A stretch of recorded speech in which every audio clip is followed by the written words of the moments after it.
गीता के 10वें अध्याय के 11वें श्लोक पर हम लोगों ने चिंतन किया था, जिसमें भगवान ने कहा था कि अंतःकरण में पड़े हुए अज्ञान को मैं ज्ञान के दीप के द्वारा दूर करता हूँ। यह मैं अपने अनुग्रह के कारण करता हूँ, जिस पर भी मैं कृपा करता हूँ। जब भगवान कृपा करते हैं तो व्यक्ति के जीवन में ज्ञान का प्रकाश होता है और उस समय उसे छिपी हुई चीजें भी, रहस्यात्मक चीजें भी दिखाई देने लग जाती हैं।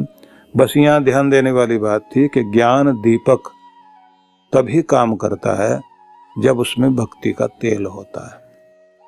मतलब यह है कि प्रभु अगर ज्ञान दीप जगाते भी हैं, जब तक आपके अंदर भक्ति का तेल नहीं होगा, ये दीपक देर तक काम करेगा नहीं। इसलिए प्रत्येक व्यक्ति को भक्ति का तेल अपने अंदर, उस स्नेह को बनाए रखना चाहिए। दूसरी बात यह है कि गहन ध्यान की निर्वात स्थिति भी होनी चाहिए कि आपका दीपक जलता रहे, तो नहीं तो वो बुझ जाता है, तो उसमें हवा आने से दीपक बुझ जाता है। तो संसार की हवा लगती रहेगी और हमारे ज्ञान का दीपक बुझता रहेगा। तो इसके लिए जरूरी है कि गहन ध्यान भी, भक्ति भी चाहिए, गहन ध्यान भी चाहिए।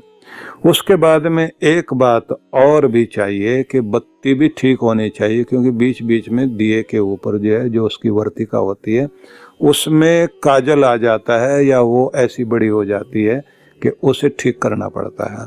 तो उसे कहते हैं कि संयम और अभ्यास, शुचिता और दिव्यता, ये चीजें अपनाते हुए अपनी वर्तिका को, बत्ती को ठीक करते रहना चाहिए और पूरी कोशिश करें कि हमारा ज्ञान का दीपक जलता रहे। ये एक संदेश था जिस पर हम लोगों ने चिंतन किया था। अब अगला 12वें श्लोक में हम लोग प्रवेश कर रहे हैं। अर्जुन उवाच परम ब्रह्म परम धाम पवित्रम परमं भवान पुरुषम शाश्वतम दिव्यम आदिदेव मजम विभुम। अर्जुन कहता है कि आप ही परब्रह्म हैं। श्री कृष्ण के प्रति अपनी श्रद्धा व्यक्त करते हुए कह रहे हैं, आप ही परम ब्रह्म हैं, परम धाम आप हैं, पवित्रम परमं भवान, आप ही परम पवित्र हैं, पुरुषम शाश्वतम, आप ही दिव्य पुरुष हैं, शाश्वतम सनातन देव हैं, दिव्यम आदि देवम अजम विभुम, और जन्म रहित, विभुम मतलब सर्वव्यापी, स विभु प्रजासु ओतप्रोतश्च प्रजासु। परमेश्वर जो है विभु, व्याप्त है और सब के अंदर, सभी प्रजाओं में, प्राणी पात्र में, सब जगह ओतप्रोत है, ऐसा वेदों में कहा गया है। भगवान श्री कृष्ण के संबंध में अर्जुन ये कह रहे हैं कि आप ही आदिदेव हैं, सनातन शाश्वत ब्रह्म हैं, परम पवित्र करने वाले, आप ही अजन्म अज हैं, आप ही विभुम सर्वव्यापी हैं, शाश्वतम सनातन है, आदिदेवम देवों के भी आदिदेव हैं। अब इसको थोड़ा समझने की बात है कि भगवान को हम किस रूप में जाने। भगवान पर ब्रह्म है।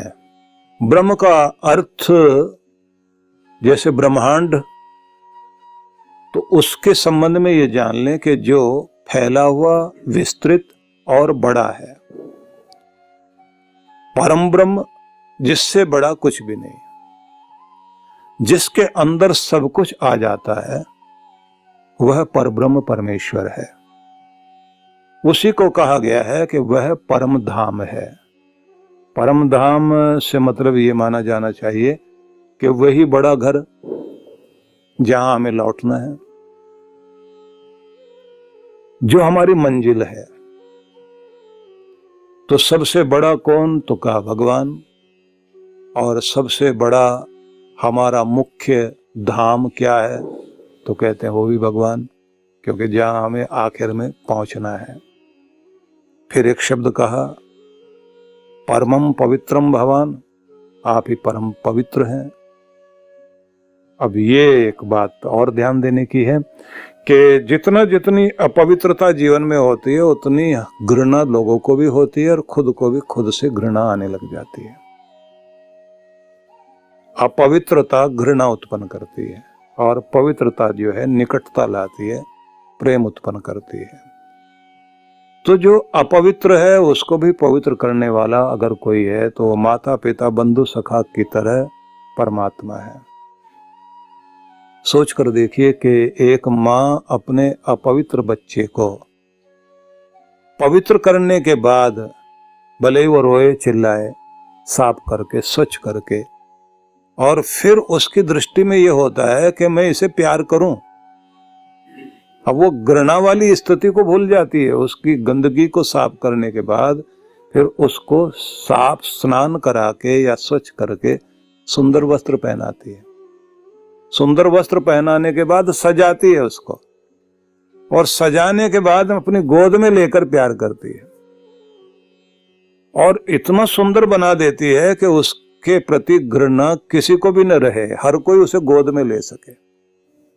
परमात्मा भी हमें इतना पवित्र कर देना चाहता है कि हर कोई हमारे आकर्षण में बंध सके, सारी दुनिया हमारी तरफ आ सके। इसलिए कहा गया है कि पवित्रों का भी पवित्र अगर कोई है तो परमात्मा है।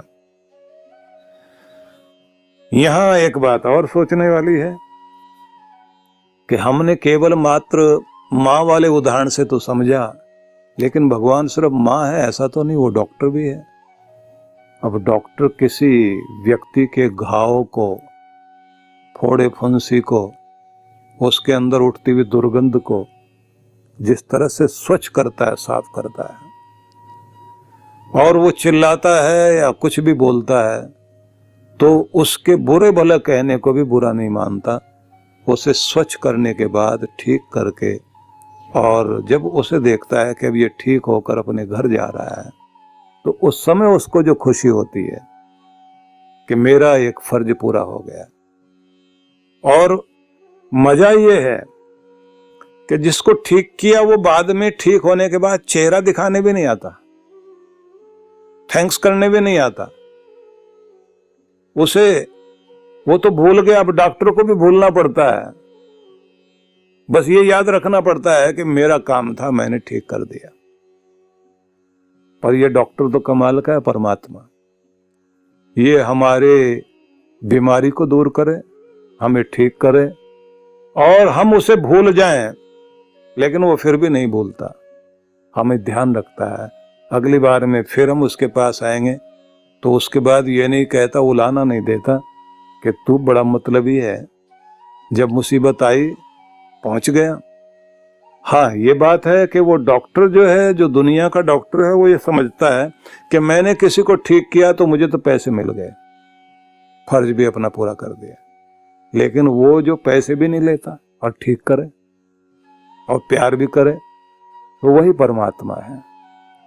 और वो हमें भूलता नहीं और हम उसे भूल जाते हैं। विदुर जी ने लिखा कि ये विचित्रता है कि पढ़ने के बाद विद्यार्थी अपने टीचर को, अपने शिक्षक को भूल जाएगा, ठीक होने के बाद रोगी अपने चिकित्सक को भूल जाएगा, शादी हो जाने के बाद बेटा जो है अपने माँ बाप को भूल जाता है, पत्नी याद रहती है उस समय, कि ऐसा संसार में होता है।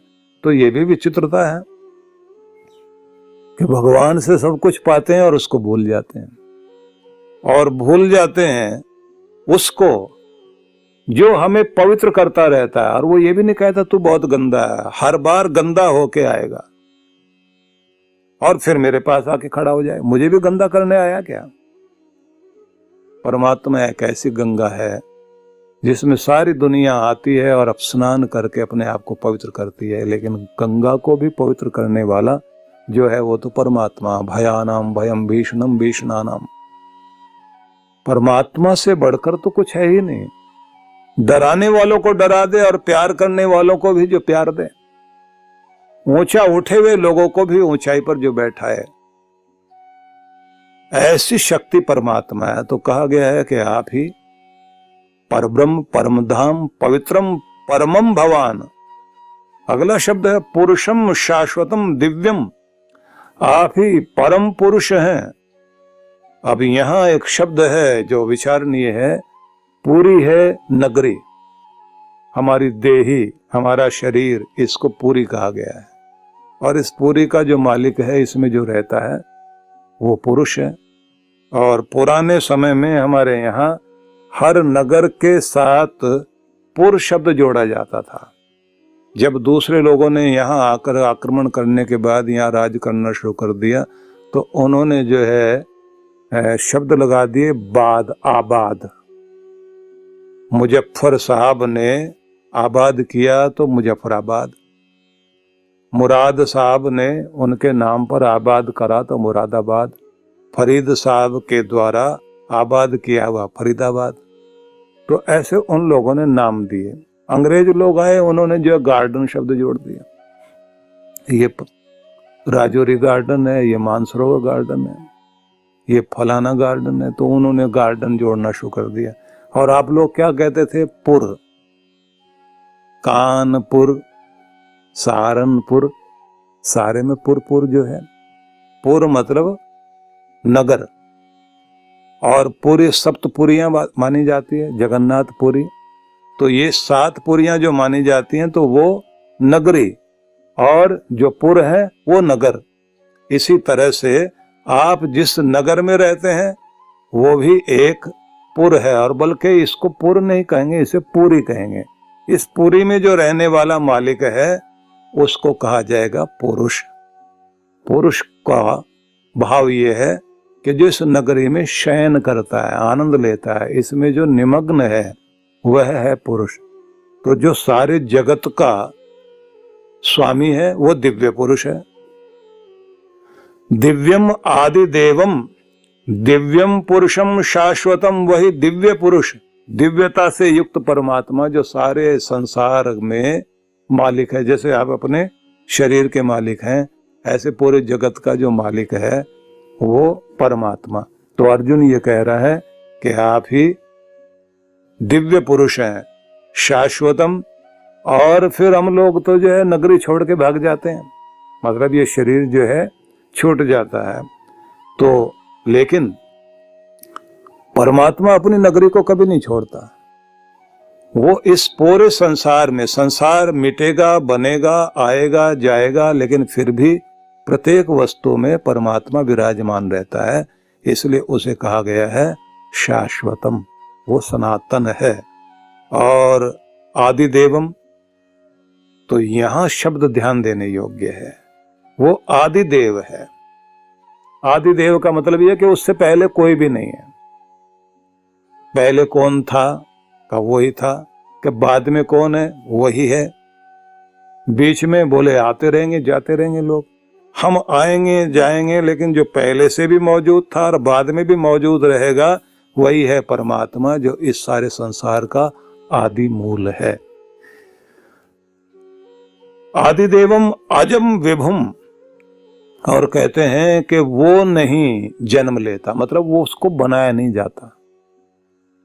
जो बनाया जा सकता है वो संसार की वस्तुएं हैं, क्योंकि जो बनाया जाएगा वो मिटेगा भी सही।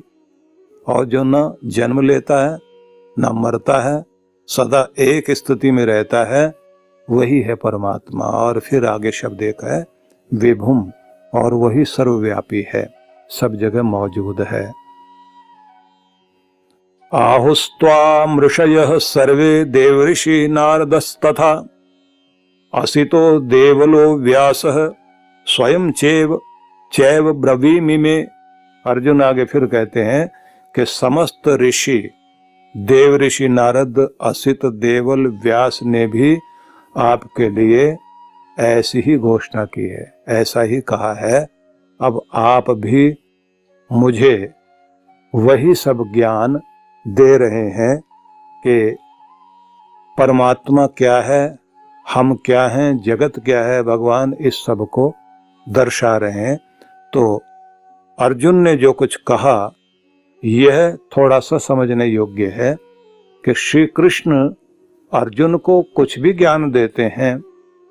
अर्जुन जब भगवान श्री कृष्ण को एक शरीरधारी के रूप में देखता है, तब तक उसे लगता है एक सामान्य हम जैसा व्यक्ति। लेकिन जैसे उनके विषय में पूर्ण ज्ञान होता है, तब वो ये कहता है कि आप ही पर ब्रह्म हैं, परम धाम हैं, परम पवित्र हैं और शाश्वत हैं। आप ही दिव्य पुरुष हैं, आदि देव हैं, अज हैं और सर्वव्यापी परम सत्ता है। एक शब्द और हम लोग यहां समझेंगे, जो सर्वव्यापी सत्ता है उसको चींटी के शरीर में जाए, हाथी के शरीर में जाए, वो छोटा बड़ा नहीं होता। उससे पहले हम अपनी आत्मा को भी समझें कि हमारी आत्मा किसी हाथी के शरीर में जाएगी तो वहां फैल नहीं जाएगी, और चींटी के शरीर में जाएगी तो सिकुड़ नहीं जाएगी, और चींटी से भी छोटे जीव जंतु हैं उनके शरीर में जाएगी तो और छोटा होना पड़ेगा। ऐसा नहीं होता। आप जब गाड़ी चला रहे होते हैं, मोटरसाइकिल चला रहे हो, तो आप अपना पूरा, अपनी जागृति, अपना चैतन्य उस पूरे मोटरसाइकिल में अपने आप को ये मान लेते हैं कि ये मैं हूं, तो मैं कितनी सी जगह से निकल सकता हूं, ये आपको पूरा ध्यान रहता है। इतनी जगह में ही मुड़ सकता हूं। तब आप अपने शरीर से ज्यादा अपनी चेतना जो है पूरे उस मोटरसाइकिल में ले आते हैं।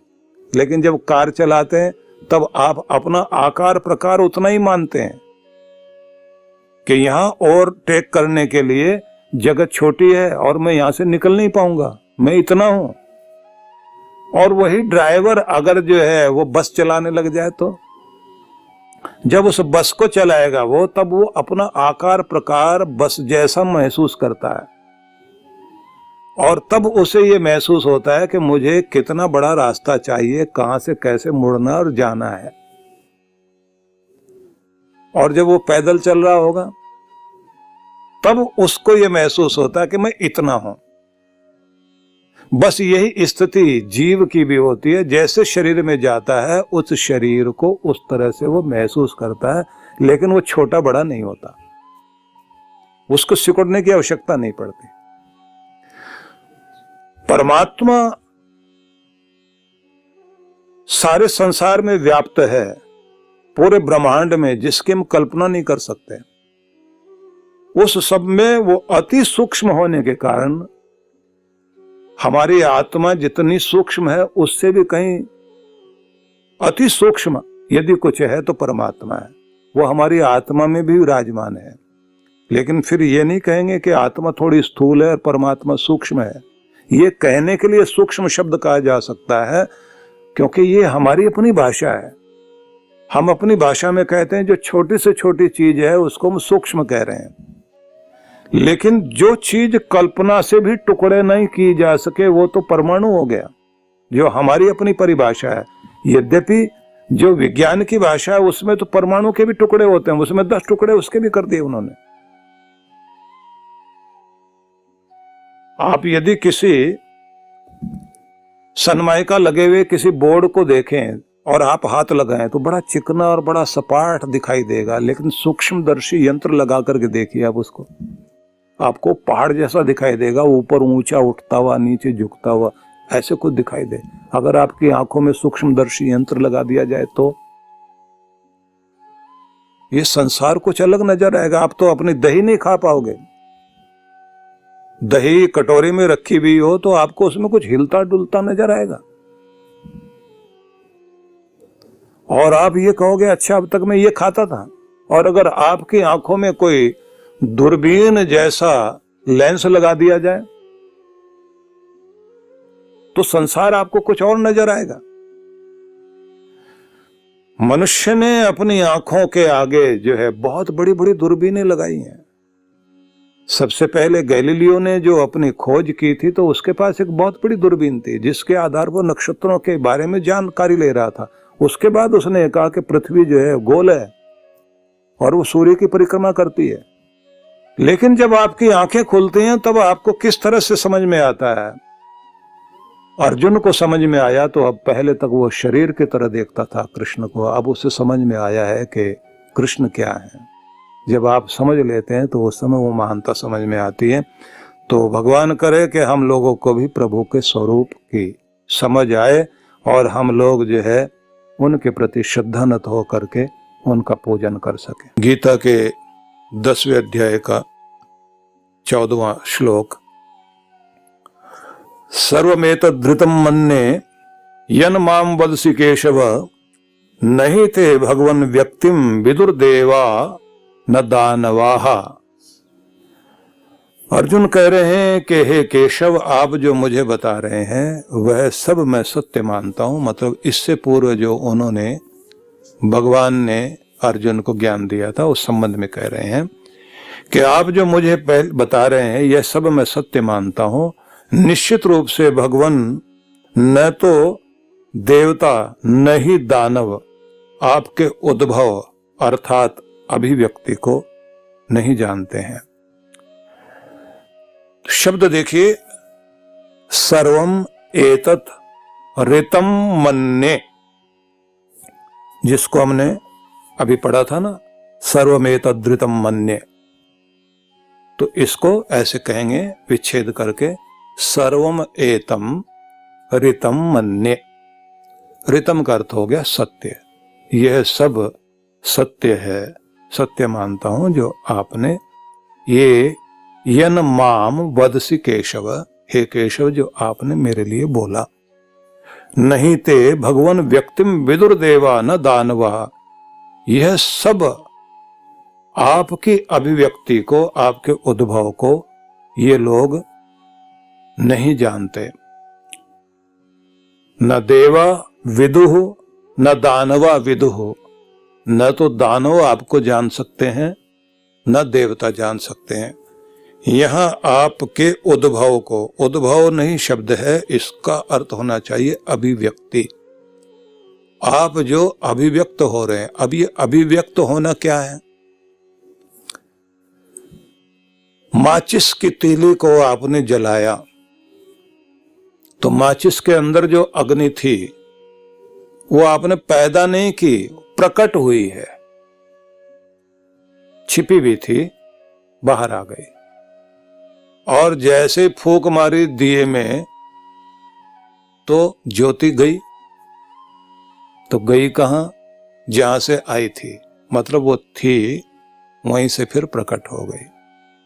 तो भगवान सब में है, तो वो प्रेम से प्रकट हो मैं जाना, जो कहा जाता ना कि परमात्मा सबके अंदर है लेकिन वह प्रेम से प्रकट होता है।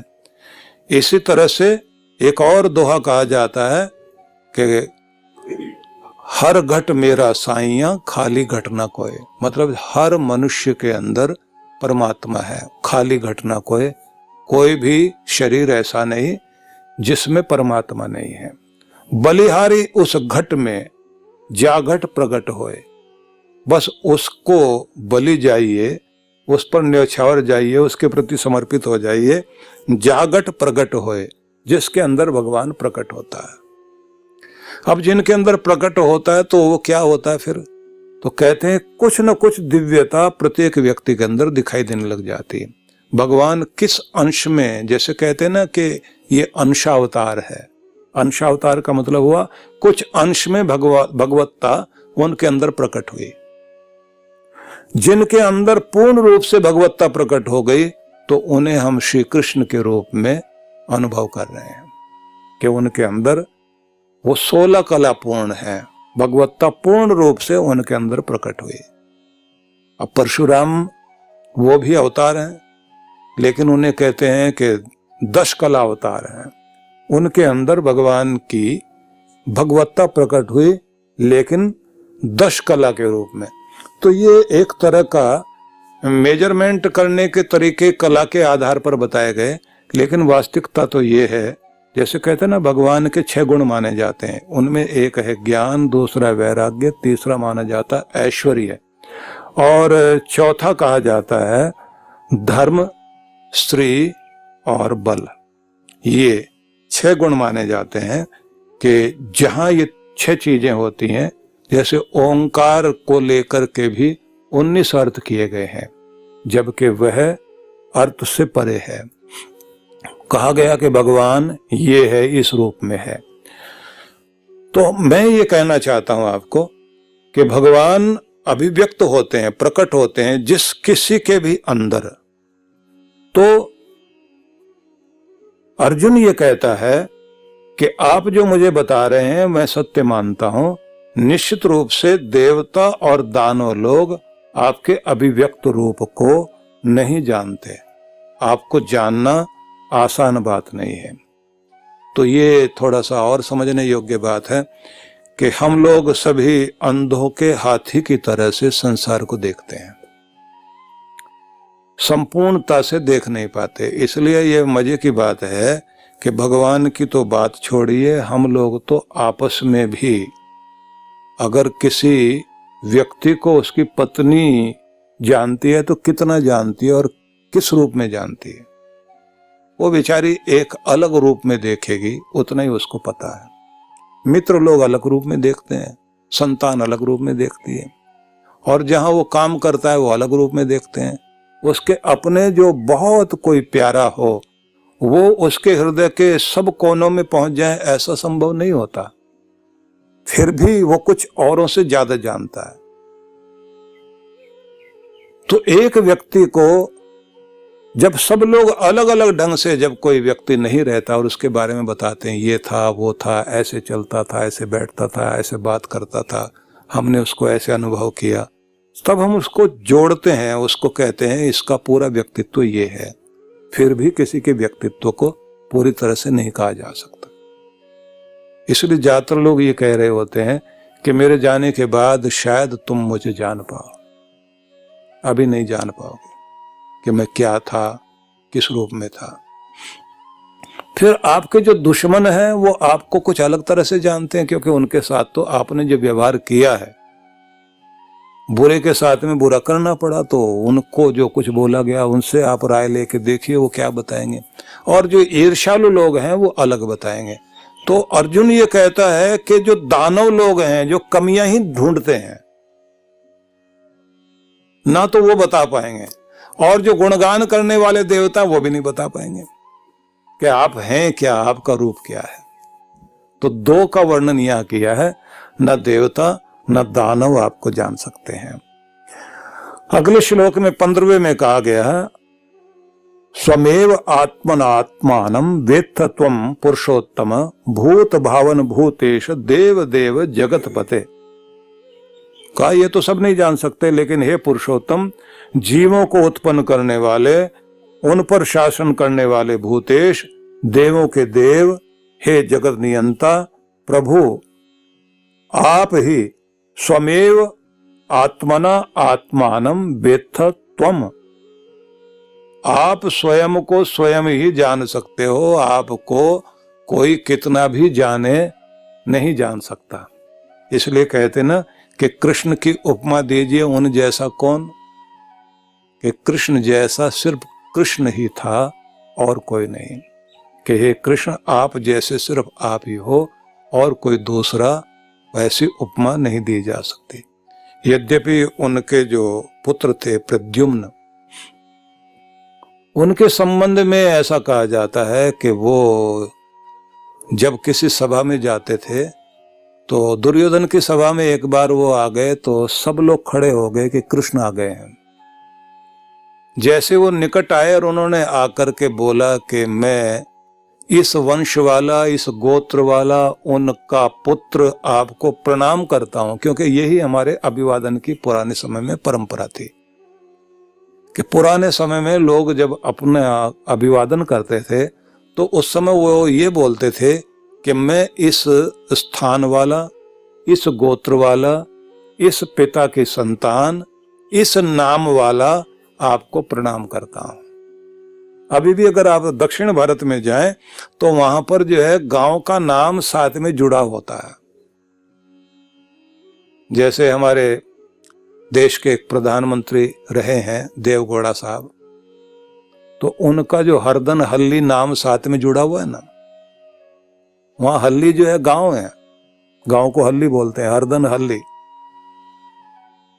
तो वो उनके पिता का भी नाम साथ में जुड़ा हुआ है, तो उनके पिता को जो है नाम साथ में जोड़ करके उनका पूरा पूरा नाम बनता है, जो मैं उनका नाम इसलिए बता रहा हूं क्योंकि ज्यादातर लोग उनके नाम से थोड़ा सा समझते हैं। तो ये किसी व्यक्ति के नाम को, जो हमारे देश की परंपरा थी, तो कृष्ण भगवान जैसा ही उनका सुपुत्र, और दुर्योधन की सभा में निकट ही पहुंचे और सब खड़े हो गए, कृष्ण आ गए। देखने में बिल्कुल वैसे लगते हैं जैसे उन्होंने कहा कि मैं उनका इस गोत्र वाला, इस स्थान वाला, इस माता पिता की संतान, इस नाम वाला आपका अभिवादन करता हूं। तब उन लोगों ने सुना और कहा कि अच्छा, बिल्कुल वैसा ही लगता है, वैसी चाल ढाल, वैसे ही बातचीत, स्वर भी वैसा। तो भी एक बात ध्यान रख लीजिए कि अगर हम कहें कृष्ण जैसा कौन, तो कृष्ण जैसा और कोई भी नहीं।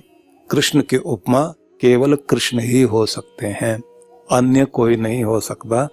तो यहां उन्होंने 4 शब्द कहे हैं कि कृष्ण आप क्या हैं।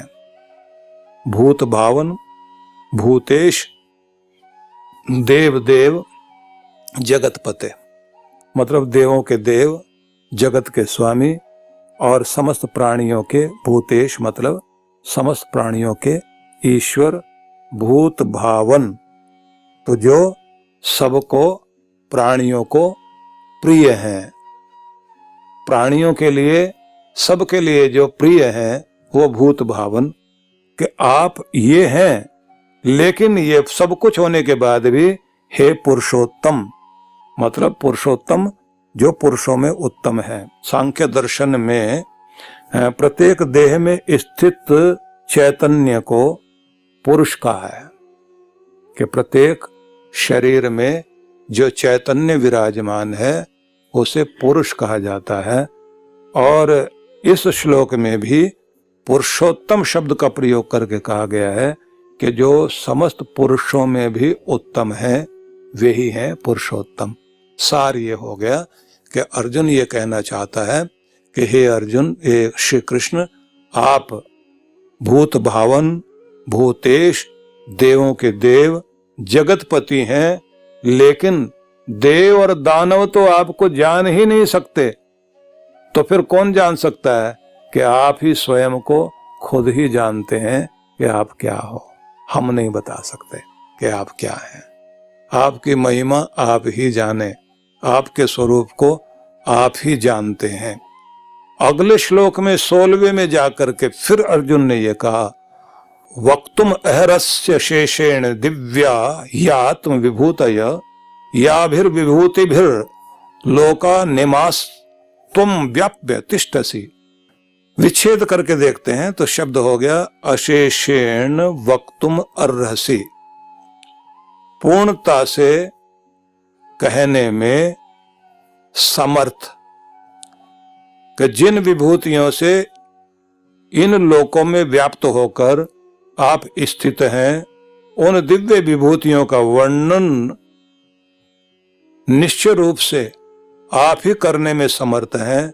इसलिए इन सारी विभूतियों का जो आपकी विभूतियां हैं, वो विभूतियां कौन सी, जैसे 4 विभूतियों का वर्णन पूर्व श्लोक में अर्जुन ने किया।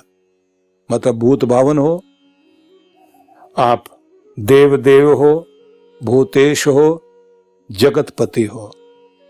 तो वो कहता है कि आप ही कृपा करके अपनी विभूतियों के विषय में बताइए कि आप क्या हैं। और फिर 17वें श्लोक में कहा है, कथम विद्यामहम योगिस्त्वाम सदा परिचिंतयन केषु केषु च भावेषु चिंत्योसी भगवन मया। मैं किस किस रूप में आपका चिंतन करूं, कृष्ण आप ही बताओ कि आपकी विभूतियां क्या हैं। हे कृष्ण, किस प्रकार से आपका ध्यान करता हुआ मैं आपको जान सकूंगा।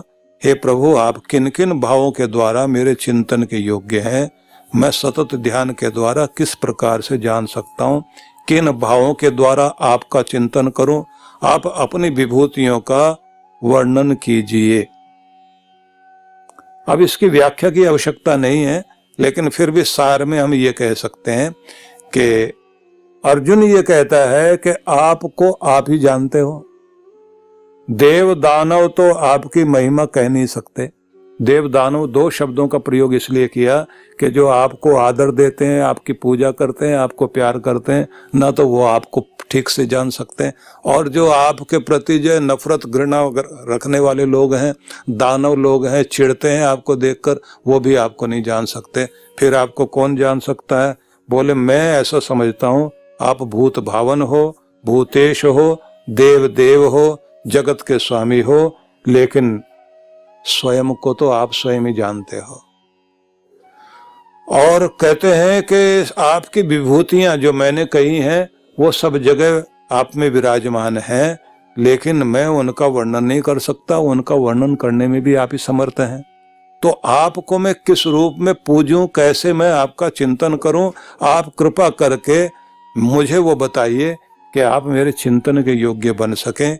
विस्तारेण आत्मनो योगम विभूतिम च जनार्दन भूय कथय तृप्त्र ही शृण्वन्तो नास्ति में अमृतम।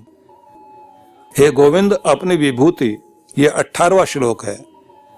18वें श्लोक में वो कहते हैं कि आपकी विभूति योग शक्ति का पुनः विस्तार से आप वर्णन कीजिए, क्योंकि अमृतमयी वाणी सुनकर मेरी अभी तृप्ति नहीं हुई है।